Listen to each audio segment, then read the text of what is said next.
I'm Janet Anderson. You probably all know me. I'm the chair of the Education Committee of the WCLT, and it is my pleasure to introduce our speaker today, Brad Smith.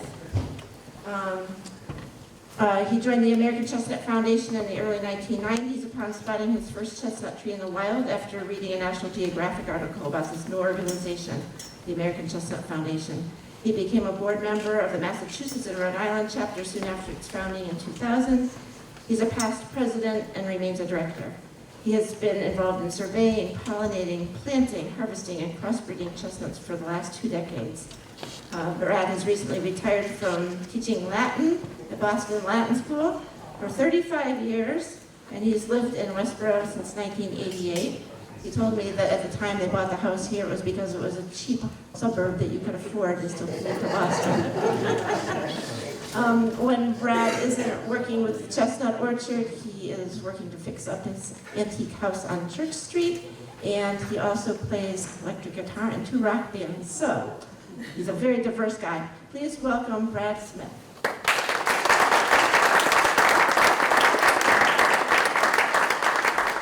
Thank you. Can you hear me all right? Okay. Yeah, I do a lot of things not too well. So tonight I'm going to talk about chestnut. And I've been here since 1988, so that means I'm still a newcomer. I'm not a townie, but I'm at least a newcomer. All right.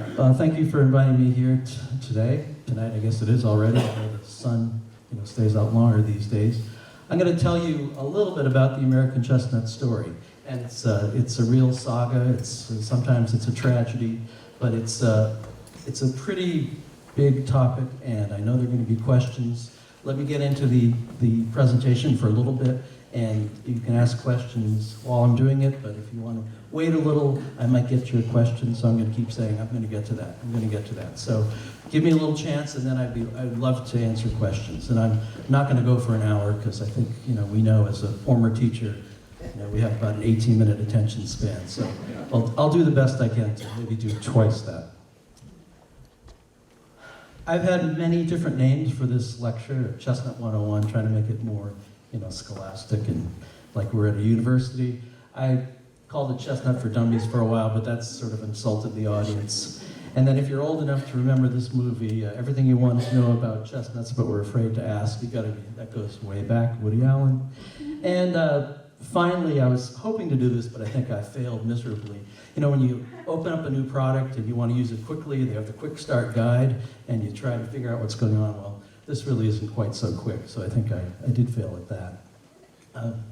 First of all, we need to know what is a chestnut tree, and I think with this audience, I don't have to explain it too much, but before tree ID apps on your phone and the internet, it was actually much harder to figure out, what's that tree I found in the woods. So this is, what is a chestnut tree? Let's see if we can figure that out. Before all those tree ID apps and the internet, about 3/4 of the leads we got to the American Chestnut Foundation about new trees were horse chestnuts, not even chestnuts. And that's not a bad thing.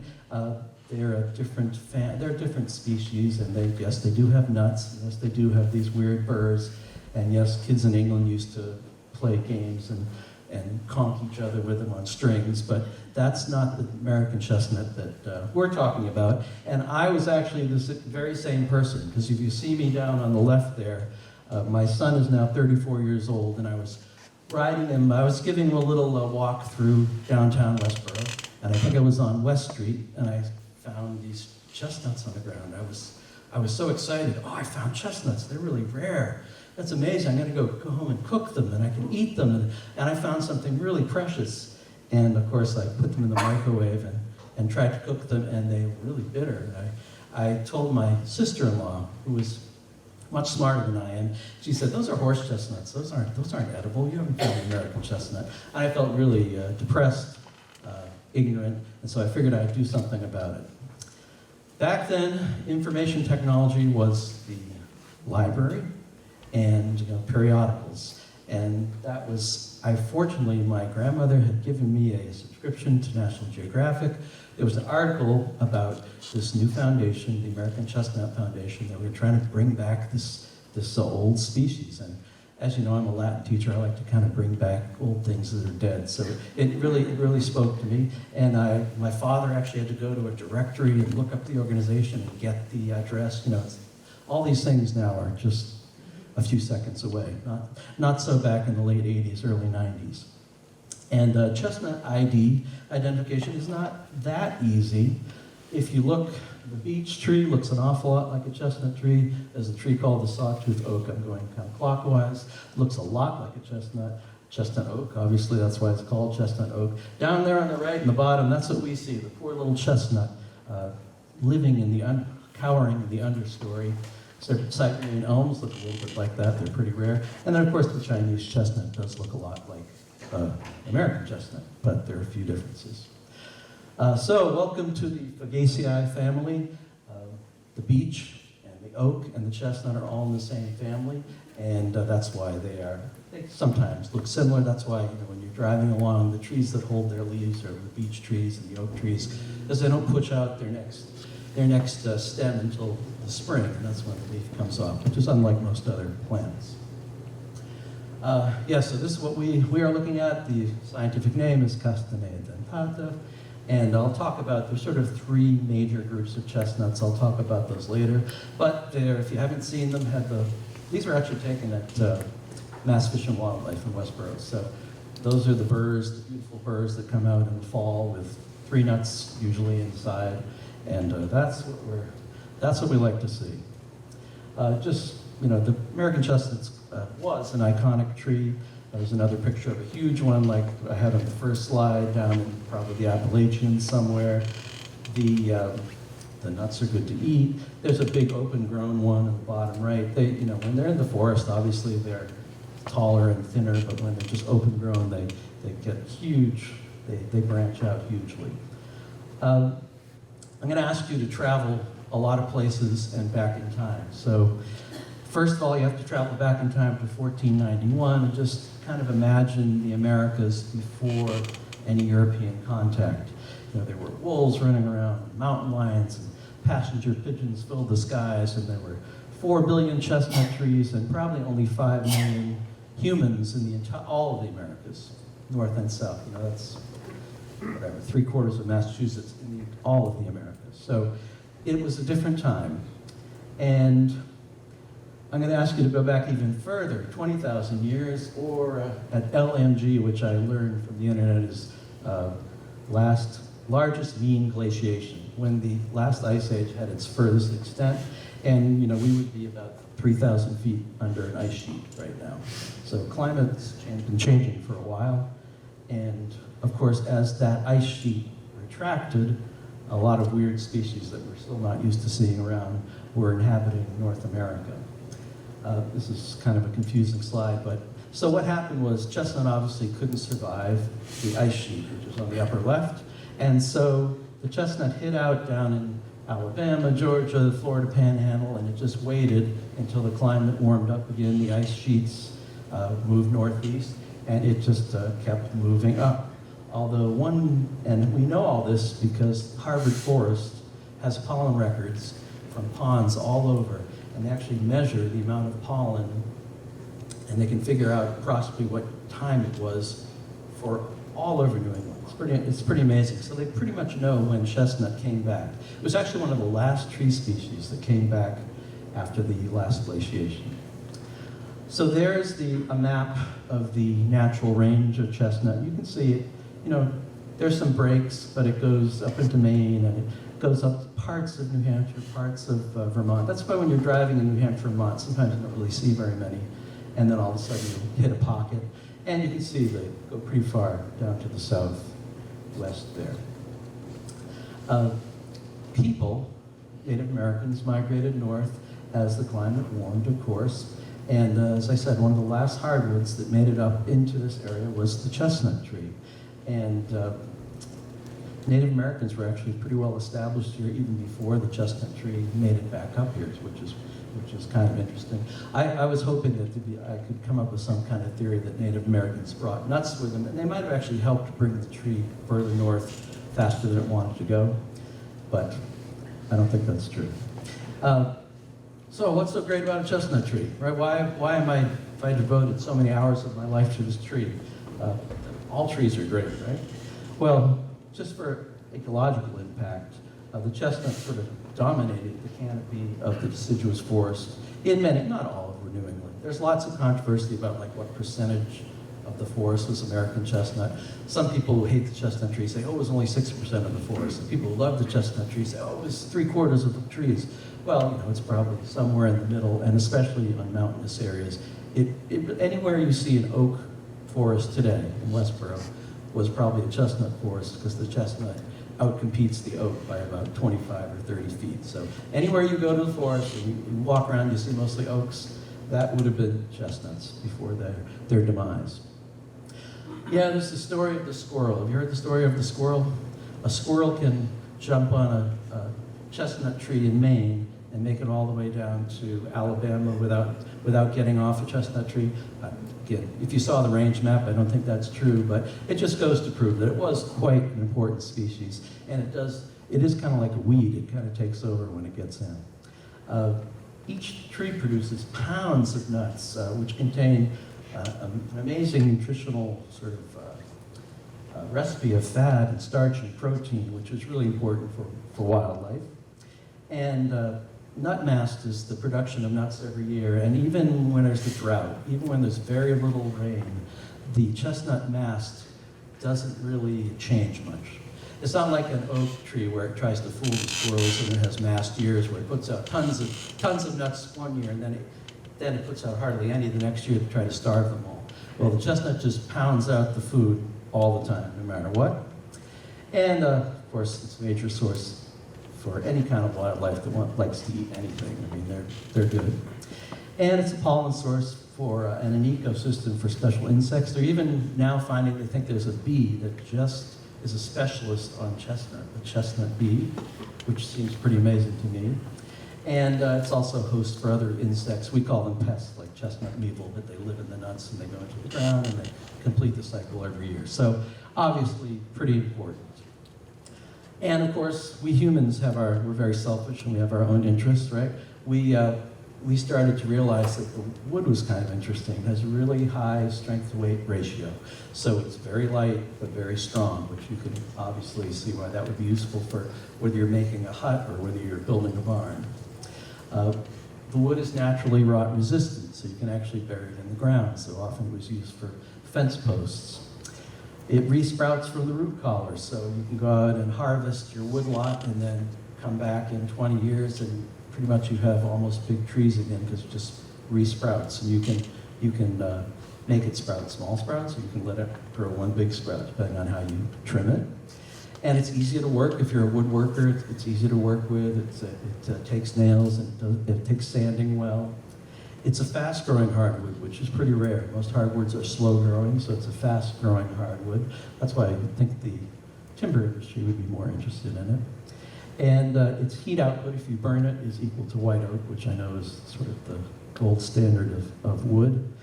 And the bark contains useful tannins for making tannin extract for canning leather. So those are just some of the things. Sorry, I missed something. I got to go through the lawn. There, the nuts obviously produce tons of food for humans and livestock. And the livestock thing is big. I'll get into it later. All right, Native Americans obviously knew the value of chestnut. As it came up, they started using it like they use all woods, and then they began to sort of prefer it to other woods. And, I like this picture, so I put it in twice. This is from Plymouth Plantation, but they started using the bark for their wigwams, their houses. The bark also lasted a long time, and I'm sure they used it for the poles too. They also preferred it for dugout canoes once it came up. And there are 3 Native American canoes in Lake Quinsigamon buried. And most people don't know about it, but 2 of them are made of chestnut, 1 is made of pine. So it seems like chestnut was like the top wood to make a dugout out of. That's why I'm waiting to find one that's that big so I can actually try to make my own dugout. That's another dream I have. Obviously, they knew it was good food, and the little insert there is from Roger Williams' language book about what the Narragansett language and Indians were all about. And he said that the Indians have an art of drying their chestnuts, and so to preserve them in their barns for a dainty all the year, so they could actually keep them and eat them through the winter, because as you know, the winters were rough around here to survive. Not to mention it's pretty good in polyphenols, and it has vitamin C, and a lot of good stuff, so nuts are good. They also use them for medicine. I don't really have a good picture of this, but you can actually put chestnut leaves in boiling water and make chestnut tea, and I've actually tried it, and I didn't die, so it actually it's pretty, it actually tasted not bad. I think I should probably market it. That's another thing I could go into. And they made like a wet poultice of the leaves, and they would put it on wounds and things like that, so they did use it for medicinal purposes. And then, of course, the whole things change a lot. All of a sudden, European contact starts happening. And DeSoto, even though he was further south, he did like a little route through Florida and Alabama and Mississippi. And when he was there, one of his famous quotes was, "Where there'd be mountains, there'd be chestnuts." So he noticed that on the mountain ridges, they were just full of chestnut. And the Europeans knew chestnuts because there is European chestnut, which we'll get into later. We don't have to read this whole thing, but my great-great-great-great-great-great-great-grandfather wrote this. He said, this is William Bradford of Plymouth. Actually, he is my great-great-great-great-great-grandfather. He said they have fir, beech, and exceedingly great chestnut trees, making you think that they're much bigger than the European varieties. Other early explorers, we don't have to go through all these, but John Smith noticed that there were, that's my brother, that John Smith noticed that there were chestnuts all around. Colonel William Byrd noticed that there were chestnut trees and they grew very tall, and he noticed they were on the mountains too. So it seems to be a recurrent theme that the chestnuts really liked the mountains, which makes sense. And then, of course, colonial people brought their sort of European approach to wood with them, and they started using American chestnut as a building material. And down to the lower left is a beam. That's a kind of a highly polished beam, but that's the kind of beam that they would put in barns. They'd use it for split rail fences, even for, I forget what the name of that kind of fence is, but you have different little pails or something and wire, and you can make a fence. They even use them for roof shingles on the upper right. And on the bottom, that house, actually the logs are chestnuts. So it's kind of like a log house, chestnut log house. So that's, obviously they used whatever they could. It was easy to work, it was around, it grew back, so why not use it? It was also used in sort of furniture making and woodworking. Over to the left in bureaus. Down at the bottom, floors. Even though chestnut's not a great wood for floors because it's soft like pine's really not a great wood for floors, but we use it. Chairs, and then that weird thing in the middle, the center there is, they used to have these folding boards they would bring to schools and use as like audio-visual and open them up. So a lot of those cabinets are made of, and they sent out thousands of them all over the country to poor little schoolhouses all over, and a lot of the cabinets of those are made of chestnut. They also had an industrial use down in the south especially. They would take the bark and they would extract the tannin. I'm not exactly sure what the process is, but then they get a tannin extract and then they sell that to places that tan leather. And then they would take the wood and make wood pulp, make paper pulp out of the wood. And once the blight hit, they actually tended to do this more and more because people were worried that the wood was going to get ruined, and so it kind of had a bad snowballing effect. This is a huge thing. Getting to fatten up your livestock without having to spend extra money. Just let them go out into the woods and then drive them into the city, your nearest city, at the right time for slaughter, around Thanksgiving. That was pretty important, especially in the South. But I'm sure it was even important around here because that's why we have the stockyard in Alston and Brighton. That's where all the animals got driven at Thanksgiving time to be slaughtered. And in the South, kids could pick the nuts and then sell them to places that brought them to the cities to sell for shoe money, just a little extra money, and that was probably pretty important to them. We've kind of lost this whole chestnut culture because chestnuts have not really been around here for a while, and there used to be street vendors selling them, and I like the one in the middle. It says, chestnut's good for the brain. It's just, I agree with that. And on the right-hand side, and even I guess in New York City today, I'm not sure, I haven't been down there at Christmas time, but I'm not sure if there's still chestnut vendors roast. I'm not sure. Again, I haven't really been down there recently. Over to the right, just going out and finding chestnuts was like a dating activity or an activity chestnutting, which again, most people these days haven't done. That's a nice lithograph of Homer, of kids going out and doing their chestnuts. And you can see the ones that, shaking the branch and they're falling down. The reason they're not just grabbing them, right, you all know, is those burrs are extremely sharp.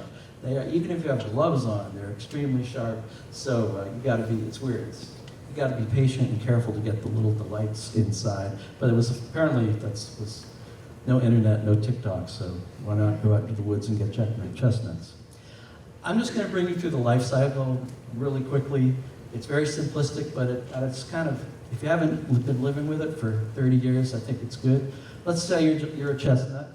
You're lucky enough to fall out of a tree, and you're lucky enough to sprout, and you sprout your little radicle, and you send up your little leaves. Then let's say you're even luckier, you become a sapling, and then you actually grow for 10 or 15 years, and then down on the right, it's a bad picture, but you get these little pipe cleaner things, which are the male sexual part of the tree, and the little green balls are the female sexual part of the tree, and hopefully you've got a friend next to you because they don't really self-pollinate, and then magic happens, and then all of a sudden you've got nuts the next fall. So that's the magical process, which of course never works out that way, or it's very hard to get it to work out that way. So if you fell, let's say last fall, let's say you sprouted just now, maybe in a few years you're a sapling, maybe nothing kills you, you grow to sexual maturity in a few years, then you actually have sex with the next tree, and then all of a sudden you have nuts. So that's kind of the life cycle. I know it's silly, but if you haven't gone through it, it's something amazing.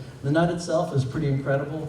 It can lie on the ground almost all through winter, and if no creature gets it, it can still sprout. They have, since they have enough sugar in their system, it acts like an antifreeze and keeps them from freezing. They have to, everything wants to eat it though, that's the problem, right? Everything wants to eat it. So you rarely survive on the ground unless wildlife is totally overwhelmed with a number of them, which probably was true in certain parts of the forest. Oh yeah, so the chestnut, the nut has to sleep for a little while. It's got to stratify. It's got to be at about 34 degrees for about 30 days. And if it does that, then it probably will sprout later on. And I was telling you, the sugars kind of act as antifreeze and keep it from getting too cold. And then, voila, over there on the left, in spring, depending on the temperature of your refrigerator, and how glad your wife is that most of the hydrator door is full of nuts, you get a little sprout. A little sprout comes out of the nut, and then you got to put it in the ground, and then the little, the tree part starts up. So it's a pretty amazing thing. Then, as I said, if you're lucky, you become a seedling, and that's a real chestnut seedling I found in the woods. I think that was up at Quabbin Reservoir. How do I know it's a seedling? Well, actually, dig around, you can find the nut, and you can see it's not just a sprout. And then, of course, between the next 1 to 20 years, if the voles don't get you, the deer don't rub you, the bears don't pull you down, and the what do you call those big animals? Moose. If the moose don't get you, you can survive. But everything, once they get, about deer browse, then all of a sudden bears start climbing them, and then all of a sudden moose start trying to get them. But let's say you've made it there, you've made it to a tree, congratulations, you've made it to be a tree. And this is what naturally happens with pollination. Later on we're going to talk about controlled pollination, which is what we do. So naturally, the male part is that, again, this is dating, I'm dating myself. If you've ever seen a pipe cleaner, it's that won't work on certain audiences. But yeah, the little fuzzy thing on the left is the male. The pollen grain is tiny, it's like 20 micrometers across. It goes flying over, and if it's lucky, it hits the top of one of those pineapple things, the styles. There are usually three places that pollen can stay and then start the process of the nuts. So it's an amazing thing. And that's up at the top center is a electron microscope picture of the pollen grain, which kind of looks like a coffee bean, if you ask me. And then, of course, if nothing happens during the summer, which is in sort of early fall, that's when the nuts just start bursting out. And the squirrel, they don't care about the squirrel protection anymore. The nuts just burst out, and most animals just wait for them to fall down. And then you got the forest floor covered, hopefully. And obviously, all these critters can enjoy this. And they haven't been enjoying this for, practically 100 years now. So you can imagine what effect that had on wildlife, just the amount of food that was taken out of the equation. So, ground zero, 1904, New York Botanical Garden. People are walking around and wondering, why does that chestnut tree look sick? Why is that chestnut tree looking sick? All of a sudden, all the chestnut trees are starting to look sick in this garden. And of course, they're a botanical garden, so they're wondering why. They get scientists in, and they figure out it's some kind of weird blight, some kind of weird fungus, and they give it a name. They think it probably came from nursery stock that was shipped from Japan and Asia. And it's old steamers. During the late 19th century, it was kind of a new fad to get foreign plants and plant them around your foundation. And some blight came in, and that's all it took. Of course, the newspapers were saying that the chestnuts were really threatened, and they were actually correct. And within about 50 years, this is a real pandemic, in about 50 years, that's what your chestnut forests look like. And it spread slowly and methodically, very depressing. Pretty much 100% mortality. There really hasn't been a tree found in the US that survived it. The only ones that you do find are ones that are resprouts, or they're far enough off the range that they didn't get the actual blight disease first. And then we all go around and walk around, and then we bring the blight and kill them, usually what happens. So the pandemic spread from, you can see, from New York, 1920, it's down. It makes sense, and by 1950, it's pretty much wiped out the entire range of chestnut trees. And here's another picture of the car. It's awesome. So that's like 1930 or something. Anyway, what is chestnut blight? If you want to know its real name, it's called Cryphonectria parasitica. It's a bark fungus. It's just basically a fungus. That's all it is. And you can grow it up in a petri dish, and it just does a number on the tree's bark. It gets underneath the cambium, and it starts to girdle the tree. And for every red spot you see, usually the wound is going underneath twice as far. So, if you cut them apart, you can see that the wound actually is way under that. And the tree's trying to wall it off, but it usually doesn't survive. That's some of our, one of our orchards at Tower Hill, which is no longer there. But on the right-hand side, you see the two different infection sites. One of the things we used to do, was grow the tree up and then try to kill it, another kind of depressing thing. And we used a very high strength blight on the top canker and a very low strength blight on the bottom canker. Then we realized that was dumb and we switched them around. But anyway, the tree can't really handle it.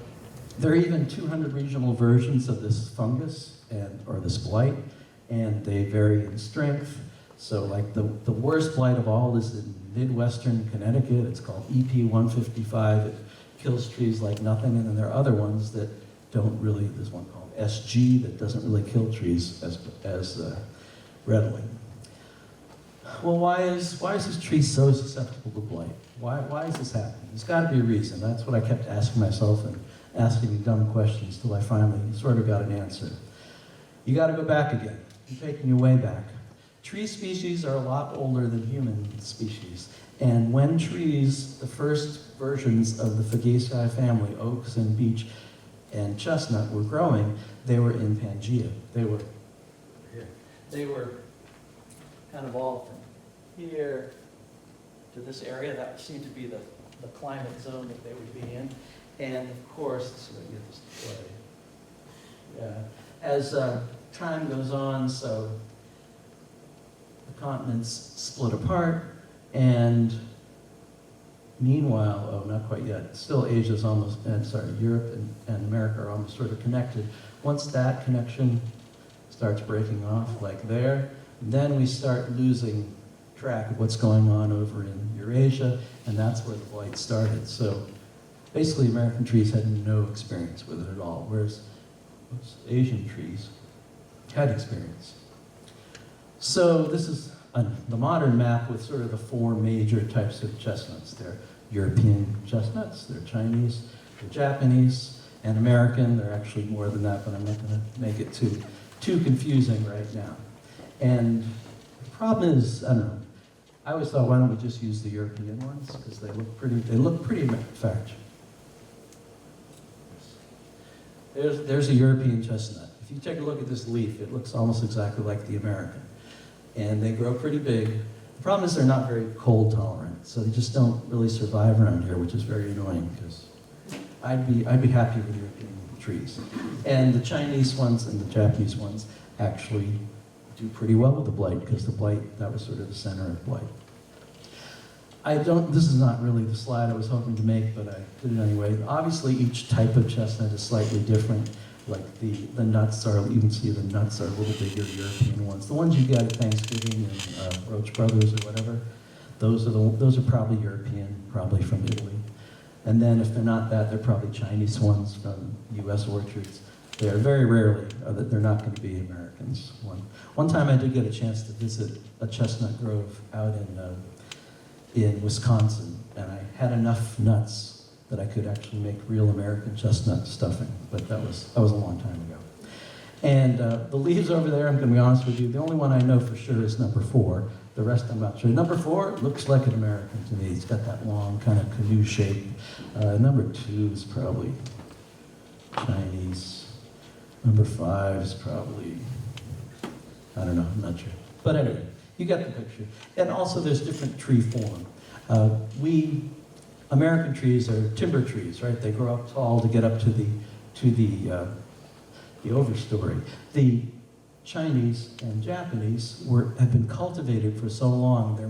They're kind of bred as orchard trees, so they tend to be a little smaller. Not that there aren't more timber type in China, but that place has been so overrun with people cutting down trees for so long, it's very hard to know even if there are any like real true timber type. And our relationships with China have been so bad, scientific relationships, that it was hard to even go over there and see what there was for a long time. But it turns out, it seems like there probably are places that have more timbery-like trees, which is what we should probably be using for our program. Sativa just means cultivated. That's the European one. And those are actually pretty decent trees and can make a pretty big forest, but I told you they're just not cold tolerant enough for around here. How do chestnuts still exist? How can you still walk? I'm sure within 300 feet of here, there's a chestnut tree somewhere. If not 300 feet, 600 feet. There's an American chestnut somewhere in the understory, popping its little way up. And what happens is the fungus does not live in the ground, so the roots stay okay. It resprouts from the root collar, and any chestnut you see is probably a sprout from a big tree that already died 50, 20, 100 years ago. So you're just basically seeing resprouts. So they are functionally extinct. They're not extinct because they're still around, but they can't, the problem is they die off right about the time they would be flowering and having more children. So they don't have a chance to sort of reproduce their way out of this. Here's a curveball. There's also another cousin of the chestnut called the Ozark chinkapin, which is only way down in the southwest, and they only have one nut per burr, and the tree doesn't get quite as big, but it looks like a chestnut. But you can drill down on all of these things on your own on the internet if you like. So the isolation of the tree made it really more susceptible than the other 3, Chinese, Japanese, and European. And so some smart people thought maybe they could use that to help the American tree. Yeah, this is what we're used to in New England, right? How many of you have seen these out in the forest? I'm sure you have, right? You see the little poor little stump sprout. And then over on the left, oh, that one got up to be like 20 or 30 feet, got into towards the canopy, and then that's exactly when the blight tends to take them. So they don't ever have a chance to reproduce. There were some scientific efforts. People, between 1904 and 1983, they first had to identify the disease.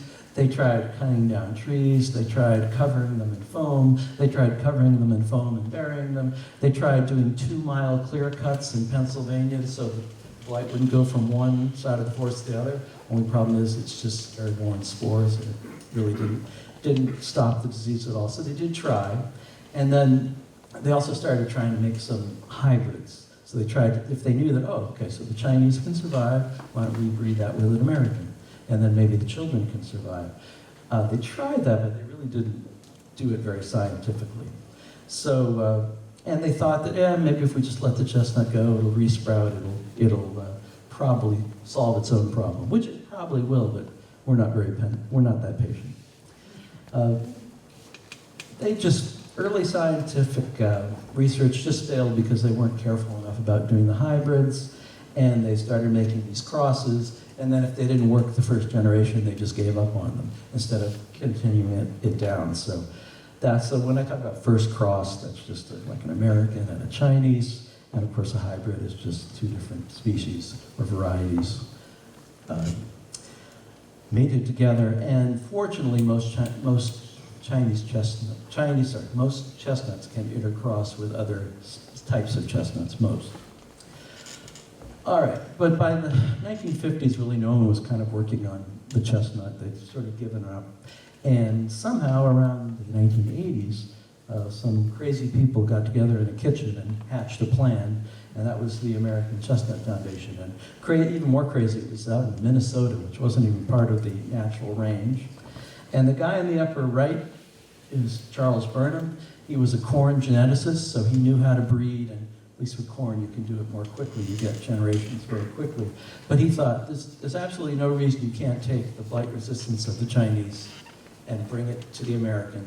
And if you keep back crossing to American, you can just keep the ones that are blight resistant, but try for American traits. That's the goal. And if you ever took biology in high school,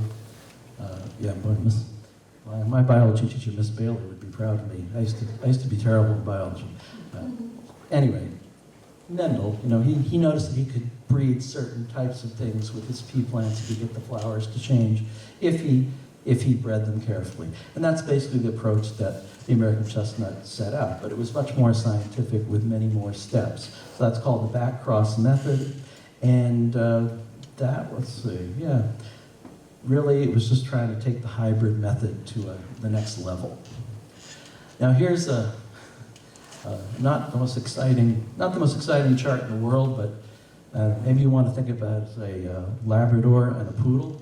Maybe that would make it more exciting. But we have our American and our Chinese, and obviously the first generation is sort of half and half. That's the F1. Well, if you keep going back and you keep breeding to a poodle, the thing's going to look more like a poodle by the bottom, right?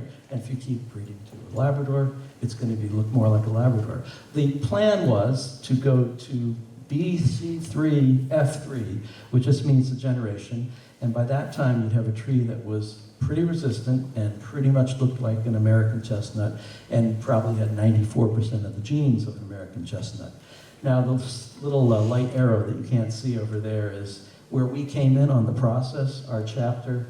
We came in about that tier, so we didn't have to go through all the steps. So we just knew that if we could get through the breeding process twice, we'd have something that would be pretty good. At least that's what we thought. So controlled pollinations, it sounds very easy to say like anything, but it involves 3 visits to each tree, each individual female flower.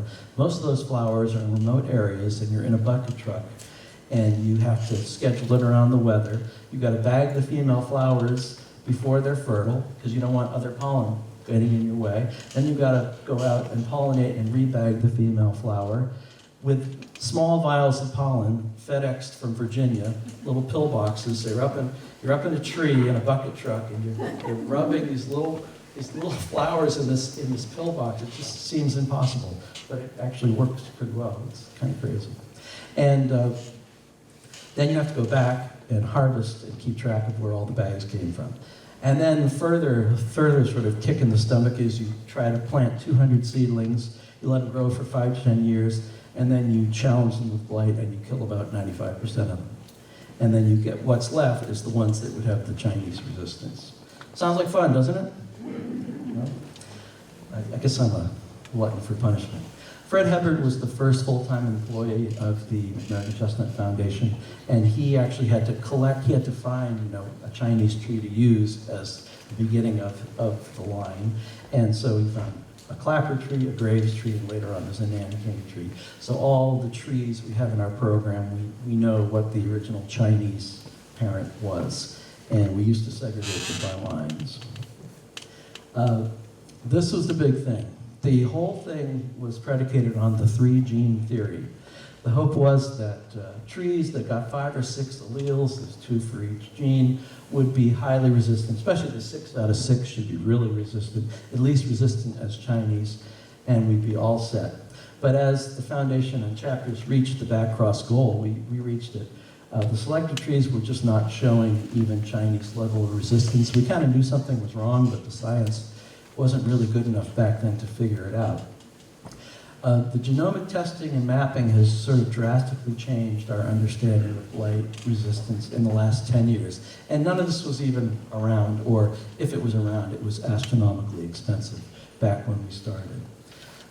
So very recently, parts of the Chinese genome have been mapped, so at least you know where to start when you're trying to find something. Also, we can really accurately tell now how Chinese or American our trees are in our orchards. So believe it or not, we'll send a leaf down to Meadowview, and they'll say, oh, that's 98% American, or that's only 80% American, and it's 20% Chinese, which is extremely helpful because we were just kind of guessing before. And we're also trying to figure out ways of testing trees before we actually plant them out because it's such a long process. But as it turns out, guess what? The original plan is unworkable. Our back-cross trees aren't showing enough resistance, and as it turns out, we've been so successful in diluting the Chinese genes, we've actually been also diluting the resistance. So we did a really good job at what we were trying to do, but as it turns out, it's the wrong thing to do. So we now have to realize there are probably 9 different genes or more associated with blight resistance. So we probably have a 1 in 1 million shot of getting our desired goal with one of our trees. So obviously, we're changing our approach. There was another group. In fact, in New York, it's funny, in New York State, they never got into the back cross breeding program. They just sort of kept collecting natural American trees and keeping them in orchards, and they die, but they didn't go that route. But at SUNY University, there's one very tenacious guy who basically was working on a transgenic tree. He wanted to know if he could get a gene into the chestnut tree that would help it fight the blight. And for 20 years, everyone thought it was impossible. There was no way you can't do that. It's impossible. It's just a joke. No one's going to do it. It's never going to work. Well, guess what? It works. He figured out how to do it, which is pretty amazing. So, the School of Environmental Science and Forestry, they've actually figured out how to put one gene from a wheat plant into the chestnut tree, which is just amazing to me. And that means it's like 99.99999% pure American. Whereas our system we were going to have a lot of Chinese genes in there. This has been a difficult sell, a controversial sell, even to some of our board members, because they were very much against the transgenic tree at first.